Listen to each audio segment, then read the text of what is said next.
between the Panthers and Bucs for the NFC title if the Panthers win. Okay, it's a little bit confusing because it's not whoever wins makes the playoffs, right? But so you explain this to us. What do you think will happen in this game? Yeah, it's amazing. We're talking about the MVP, and is it Drake May or is it Matthew Stafford? If you asked us on November 15th, we'd say Baker Mayfield's in the conversation.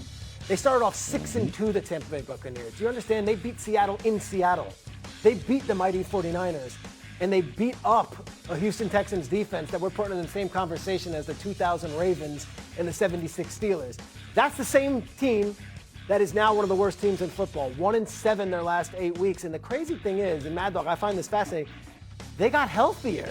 So they got back Bucky Irving. They got back Mike Evans. They got back Jalen McMillan.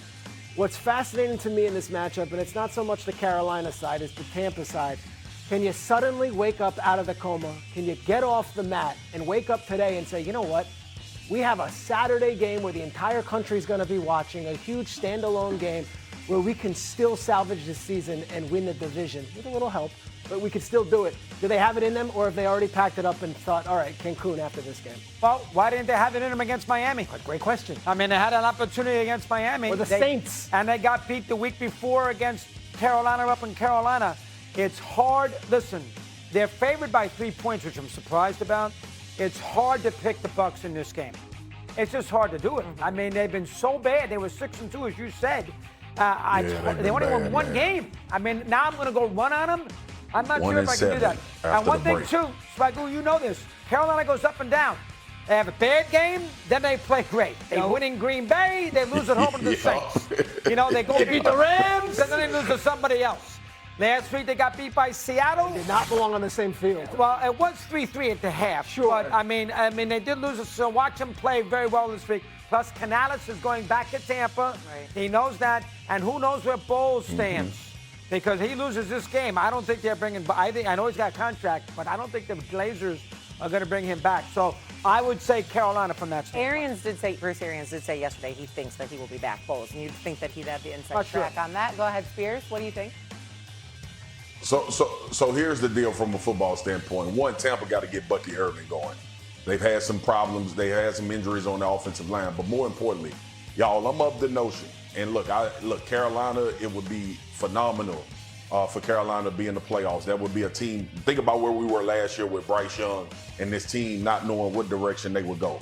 But I'm telling you right now, Baker Mayfield, he has that thing in him where he can lose his mind for 3 hours in any given game. Now, it hasn't looked good after their bye week. They had this dude, competitive spirit, bro, is a big thing. And for a game where they potentially are playing for something meaningful with him and his guys out there, I would not be shocked if the Tampa Bay Buccaneers walked away with a win. What would be shocking if I didn't see a good performance from Baker Mayfield. That would shock me in this particular moment based on what I know about Mixtape Baker, Let me just really quick, though, explain.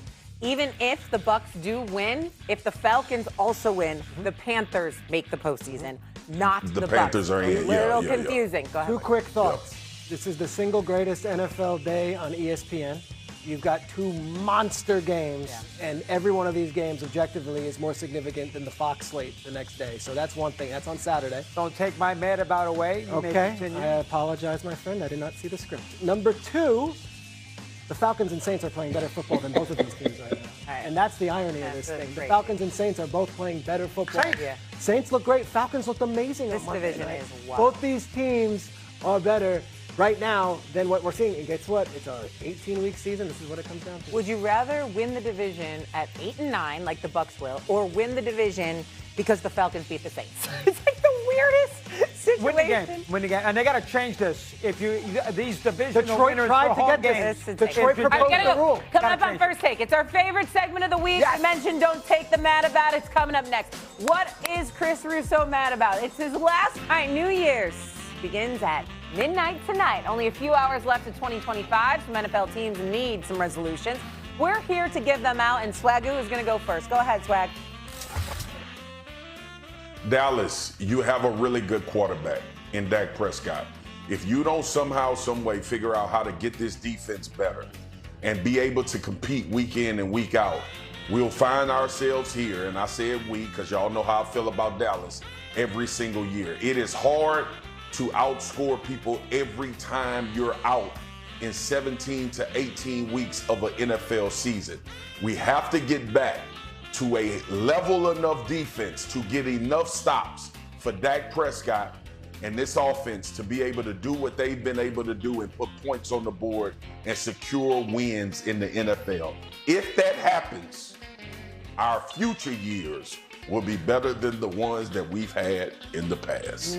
Love it. They hurt me on Christmas Day, giving up that last field goal there to Moody. I had him at 7.5 or whatever it was. And they only won by 7. I'm going to take Burrow with the Bengals. We have this guy who laughs. He loves it.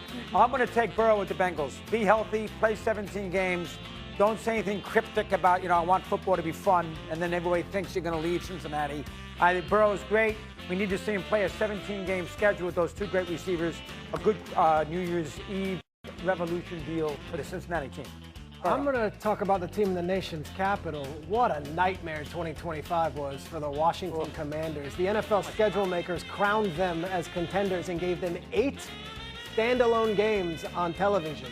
But there was no other games on the tube. They went 0-8 in those 8 standalone games. Jaden Daniels' health obviously was an issue. And it was just like yesterday. We saw Josh Harris and Josh Myers, and they're standing on the side, Bob Myers, and they're standing on the sideline, yucking it up in the AFC Championship game. One of the worst teams in football. Hopefully different things in 2026. Very good. I love all these. I'm going to give a quick one. Sorry to our producers. I didn't tell them ahead of time. I live in the New York area now. New York teams, can you be better? Please. The Jets, they're so hard to watch. Like on my television, this is what I get every week. The Giants, like so much promise with Jackson Dart. We're firing Brian Dable early. Who knows who they're going to have as head coach? It's a tough watch. Can we please just be better? Giants and Jets, please. Let's change. Let's turn the tide. Fair. Make life better too while you're at it. the Fair. You don't mind. All right, we move on now. Matthew Stafford struggled on the road at Atlanta. He threw 3 interceptions with a chance to help secure the 5 seed and the possible MVP trophy. Did not happen. Stafford could come up now with the dud, with none of it. While Jalen Hurts also went 0 for 7 in the second half against the Bills. Philadelphia's offense combined for 1 first down and 17 yards of offense in the final 30 minutes. Brutal. All ending with punts, by the way. But somehow the Eagles did end up getting the win. So who do we trust more in the NFC postseason? Is it Jalen Hurts or is it Matthew Stafford, Dog? It has to be Stafford. And I know Hurts has won a Super Bowl, and I know he's played well in the other one. I think the Hurts question is more about their offense than it is about the quarterback. Stafford, I know he hasn't played great the last couple of weeks, and it probably will cost him the MVP, unfortunately. But he's won a Super Bowl. He's played very well in playoff games. Even in one game for Detroit, he played very well in against the Saints. He won a Super Bowl. The game last year against the Eagles in the snow, he played great. He beat Brady down in Tampa on a long bomb, the Cooper Cup, and in a big spot there when they blew the big lead. I trust him. Out of all the NFC quarterbacks, my life on the line, and I have to have somebody that makes some big plays for me, I'm still going to take Stafford over anybody else. Swagoo? I'm going Jalen Hurts, and it has nothing to do with who's playing the best right now. That's Matthew Stafford. Matthew Stafford arguably playing the best of any quarterback in the NFL right now. But Jalen Hurts is not going to cost his team. And that is sometimes to his